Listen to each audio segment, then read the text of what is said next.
This is the story of the time my little brother and I got lost in the mountains.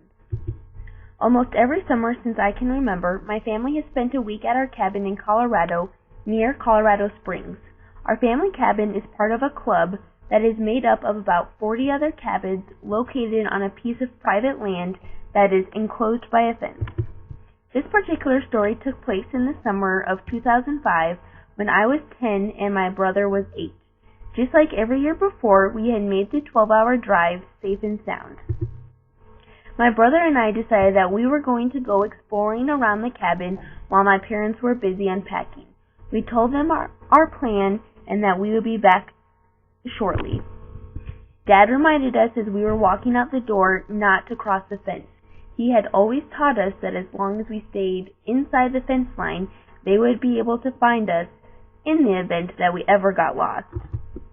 Our plan was to hike up the hill behind our cabin, make our way around, then come back down the hill that ended in front of our cabin. We were having such a good time that we didn't realize we had overestimated the size of the hill. So when we came down the hill to return to the cabin wasn't there and we were lost. At first we didn't panic, we just kept walking, assuming that eventually we would find our way back.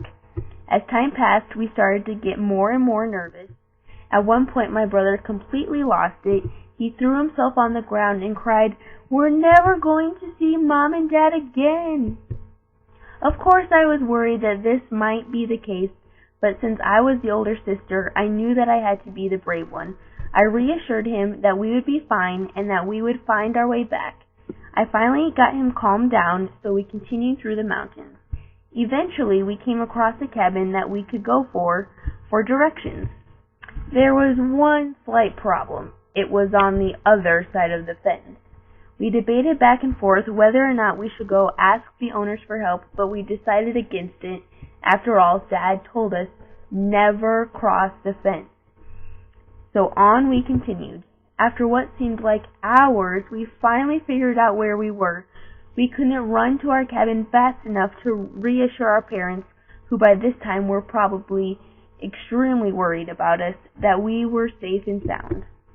By the time we made it back, both my brother and I were crying because we were so relieved to be alive.